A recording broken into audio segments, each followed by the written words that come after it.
ಸುಮಾರು 2-3 ತಿಂಗಳಿಂದ ಕಲ್ಯಾಣ ಕರ್ನಾಟಕದಲ್ಲಿರುವ ಅಷ್ಟು ಏನಂದ್ರೆ ವೇಕೆಂಟ್ ಪೋಸ್ಟ್ ಎಷ್ಟಿದೆ ಅಪ್ ಟು 80% ಫಿಲ್ ಮಾಡಬೇಕು. ಯಾಕೆಂತಂದ್ರೆ ಆಸ್ ಪರ್ 371 ಜೆ ಪ್ರಕಾರ 80% ತನಕ ಅಪ್ರೂವಲ್ ಅಂದ್ರೆ ಫೈನಾನ್ಷಿಯಲ್ ಡಿಪಾರ್ಟ್ಮೆಂಟ್ ಇಂದ ಅಪ್ರೂವಲೇ ಬೇಕಿಲ್ಲ. ಆದ್ರೆ ಈ ಒಂದು ಪ್ರೈಮರಿ ಸ್ಕೂಲ್ ಟೀಚರ್ದು 4424 ಪೋಸ್ಟ್ 2 ವರ್ಷ ಮುಂಚೆನೆ ಅಪ್ರೂವಲ್ ಆಗಿ ಇಷ್ಟೊತ್ತಿಗೆ ಅಪಾಯಿಂಟ್ ಆಗಬೇಕೈತೆ. 2 ವರ್ಷ ಮುಂಚೆನೆ ನೋಟಿಫಿಕೇಶನ್ ಮಾಡಿ ಎಕ್ಸಾಮ್ ಕಂಡಕ್ಟ್ ಮಾಡಿ, ಬಟ್ ಅದನ್ನ ಕ್ಯಾನ್ಸಲ್ ಮಾಡಿಬಿಟ್ಟು ಇವಾಗ 0 ಪೋಸ್ಟ್ ಇಟ್ಟಿದ್ರು. ನಾವು ಕಂಟಿನ್ಯೂಸ್ ಆಗಿ ಹೋರಾಟ ಮಾಡಿ 2-3 ತಿಂಗಳಿಂದ ಈಗ 800 ಪೋಸ್ಟ್ ಮಾಡ್ತೀನಿ ಅಂತ ಹೇಳ್ತಿದ್ದಾರೆ. ಈ 800 ಪೋಸ್ಟಿಗೆ ಯಾರು ಹುಡುಗರು ಅಕ್ಸೆಪ್ಟ್ ಮಾಡಕ್ ರೆಡಿ ಇಲ್ಲ. ಯಾಕೆಂದ್ರೆ ಸುಮಾರು 2-3 ವರ್ಷ ಅಂದ್ರೆಲ್ಲ ಸುಮಾರು 10 ವರ್ಷದಿಂದ ಓದ್ಕೊಂಡು ಬಂದಿದ್ದಾರೆ ಅದೇ ಪೋಸ್ಟಿಗೆ. ಬರೀ DED ಮಾಡ್ಕೊಂಡು PU ಮಾಡ್ಕೊಂಡು ಓದ್ತಾ ಇರೋಂಥವ್ರು ಸಾವಿರಾರು ಜನ ಇದ್ದಾರೆ. ಮತ್ತೆ TET ಪಾಸ್ ಮಾಡ್ಕೊಂಡಿರೋರು. ಇದನ್ನ ಕಲ್ಯಾಣ ಕರ್ನಾಟಕದಲ್ಲಿ ಇರುವ ನಾವೇನು ಇವತ್ತು ಮಾಹಿತಿ ತಗೊಂಡಿದ್ದೀವಿ, ಸುಮಾರು 8,000 ಪೋಸ್ಟ್ ಖಾಲಿ ಇದೆ ಕಲ್ಯಾಣ ಕರ್ನಾಟಕದಲ್ಲಿ ಪ್ರೈಮರಿ ಸ್ಕೂಲ್ ಟೀಚರ್ಸ್. ಮತ್ತೆ GPS 1,000 ಪೋಸ್ಟ್ ಖಾಲಿ ಇದೆ. ಅದ್ರದ್ದು ಇವಾಗ 3,200 ಪೋಸ್ಟು GPSTR ಪೋಸ್ಟ್ ಕರೀತಾ ಇದ್ದಾರೆ. ಕಲ್ಯಾಣ ಕರ್ನಾಟಕದಲ್ಲಿರುವ ಅಷ್ಟು PSTR ಪೋಸ್ಟ್ ಅಂದ್ರೆ ಪ್ರೈಮರಿ ಸ್ಕೂಲ್ ಟೀಚರ್ ಪೋಸ್ಟ್ ಅಷ್ಟು ಕರಿಬೇಕು ಅಂತ ಹೇಳ್ಬಿಟ್ಟು ನಾವು ಏನು ಎಲ್ಲ ಮಿನಿಸ್ಟರ್ಗೆ ಮನವಿ ಮಾಡ್ಕೊಂಡಿದ್ವಿ. ಮತ್ತೆ ಸಚಿವರಿಗಿರ್ಬೋದು, ಚೀಫ್ ಸೆಕ್ರೆಟರಿ ಮೇಡಮ್ ಇರ್ಬೋದು, ಕಮಿಷನರ್ ಇರ್ಬೋದು, ಪ್ರಿನ್ಸಿಪಲ್ ಸೆಕ್ರೆಟರಿ ಇರ್ಬೋದು, ಎಲ್ರಿಗೂ ನಾವು ಮನವಿ ಮಾಡ್ಕೊಂಡಿದ್ವಿ. ಸಪೋಸ್ ಏನಾದರೂ ಒಂದು ವಾರದಲ್ಲಿ ಇವರು ಪೋಸ್ಟನ್ನ 4,424 ಪೋಸ್ಟ್ ಮಾಡಿದ್ರೆ ಒಳ್ಳೇದು. ಯಾಕೆಂದ್ರೆ ಇರೋಂಥ ಪೋಸ್ಟ್ ಬಿಟ್ಟು ಇನ್ನೂ ಅಟ್ಲೀಸ್ಟ್ ಒಂದು 4,000 ಪೋಸ್ಟನ್ನ ಇವರು ಗೌರ್ಮೆಂಟಿಗೆ ಅಪ್ರೂವಲ್ ಕಳಿಸ್ಕೊಂಡು ಪೋಸ್ಟ್ ಆ್ಯಡ್ ಮಾಡಿ ನೋಟಿಫಿಕೇಶನ್ ಮಾಡಬೇಕು.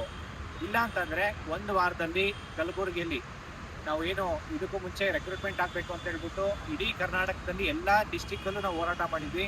ಮತ್ತು ಕಲಬುರಗಿಯಲ್ಲೂ ಹೋರಾಟ ಮಾಡಿದ್ವಿ. ಈ ಒಂದು ನಂಬರ್ ಆಫ್ ಪೋಸ್ಟ್ ಜಾಸ್ತಿ ಮಾಡಬೇಕು ಅಂತ ಹೇಳಿ ಕಲಬುರಗಿಯಲ್ಲಿ ಒಂದು ವಾರ ಅಂದರೆ ಜುಲೈ 7ನೇ ತಾರೀಕು ಪ್ಲ್ಯಾನ್ ಮಾಡ್ತಾ ಇದ್ದೀವಿ. ಜುಲೈ 7ನೇ ತಾರೀಕು ನಾವು ದೊಡ್ಡ ಮಟ್ಟಕ್ಕೆ ಹೋರಾಟ ಮಾಡ್ತೀವಿ. ಯಾವುದೇ ಕಾರಣಕ್ಕೂ ಬಿಡಲ್ಲ.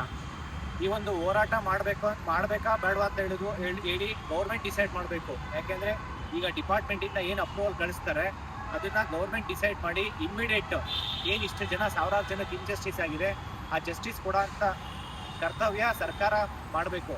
ಇಲ್ಲ ಅಂತಂದರೆ ಗೌರ್ಮೆಂಟ್ ವಿರುದ್ಧ ದೊಡ್ಡ ಮಟ್ಟಕ್ಕೆ ಹೋರಾಟ ಮಾಡ್ತೀವಿ. ಯಾವುದೇ ಕಾರಣಕ್ಕೂ ಬಿಡಲ್ಲ.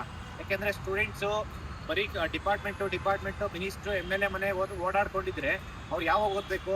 ಇದನ್ನ ಸರ್ಕಾರ ತುಂಬ ಸೀರಿಯಸ್ ಆಗಿ ತಗೊಂಡು ಈ ಕೂಡಲೇ ಇನ್ನೊಂದೇನಪ್ಪ ಅಂತಂದ್ರೆ ಯಾಕೆ ನೀವು ರೆಕ್ರೂಟ್ಮೆಂಟ್ ಮಾಡಬೇಕು ಅಂತಂದರೆ ಒಂದು ರಿಟೈರ್ಮೆಂಟ್ ಆಗಿ ವೇಕೆಂಟ್ ಪೋಸ್ಟ್ ಇದೆ. ಮತ್ತು ಅಲ್ಲಿ ಕಲ್ಯಾಣ ಕರ್ನಾಟಕದಲ್ಲಿ ಇನ್ನುಳಿದ ಭಾಗ ನೀವು ಎವ್ರಿ ಟೈಮು ಏನು ಕ್ವಾಲಿಟಿ ಎಜುಕೇಷನ್ಸ್ ಇಲ್ಲ ಮತ್ತು ಪರ್ಸೆಂಟೇಜ್ ಬೇಕು ಅಂತ ಹೇಳ್ತಿರಲ್ಲ 10th PUCಲೆಲ್ಲ. ಈ ಕ್ವಾಲಿಟಿ ಎಜುಕೇಷನ್ನು ಪ್ರೈಮರಿ ಸ್ಕೂಲಲ್ಲಿ ಹೈಸ್ಕೂಲಲ್ಲಿ ಕ್ವಾಲಿಟಿ ಎಜುಕೇಷನ್ ಕೊಟ್ಟಿಲ್ಲ ಅಂತಂದರೆ ಮತ್ತೆ ಅವರು 10th ಪರ್ಸೆಂಟೇಜ್ ಏನು ತೆಗಿತಾರೆ. ಮತ್ತು ಎಷ್ಟೋ ಸ್ಕೂಲಲ್ಲಿ ಒಂದು ಟೀಚರು ಕೂಡ ಇಲ್ಲ. ಒಂದು ಟೀಚರ್ಸು ಬರೀ ಅಲ್ಲಿ ಸ್ಕೂಲ್ ಇದ್ದಾವೆ, ಮಕ್ಕಳು ಅಡ್ಮಿಷನ್ ಆದ್ರೂ ಟೀಚರ್ಸ್ ಇಲ್ಲ. ಆ ಪರಿಸ್ಥಿತಿಲಿ ಕಲ್ಯಾಣ ಕರ್ನಾಟಕ ಇದೆ.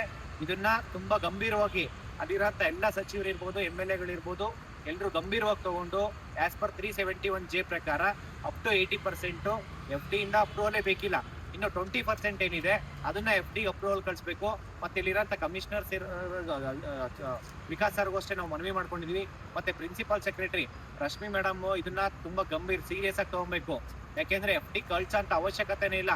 ಒಂದ್ಸತಿ 371 ಜೆ ಆಕ್ಟ್ನ ನೀಟಾಗಿ ಸ್ಟಡಿ ಮಾಡಿ ಅದ್ರಲ್ಲಿರೋಂಥ ಪೋಸ್ಟ್ ಅಷ್ಟನ್ನು ಫಿಲ್ ಮಾಡ್ಬೇಕಂತ ಹೇಳ್ಬಿಟ್ಟು ನಾನು ಈ ಮುಖಾಂತರ ಮನವಿ ಮಾಡ್ಕೊತೀನಿ. ಇಲ್ಲ ಅಂತಂದ್ರೆ ಸರ್ಕಾರದ ವಿರುದ್ಧ ಮತ್ತೆ ಡಿಪಾರ್ಟ್ಮೆಂಟ್ ವಿರುದ್ಧ ನಾವು ದೊಡ್ಡ ಮಟ್ಟಕ್ಕೆ ಹೋರಾಟ ಮಾಡ್ತೀವಿ. ಯಾವುದೇ ಕಾರಣಕ್ಕೂ ಬಿಡಲ್ಲ ಅಂತ ಹೇಳ್ಬಿಟ್ಟು ಈ ಮುಖಾಂತರ ತಿಳಿಸ್ತಾ ಇದ್ದೀವಿ.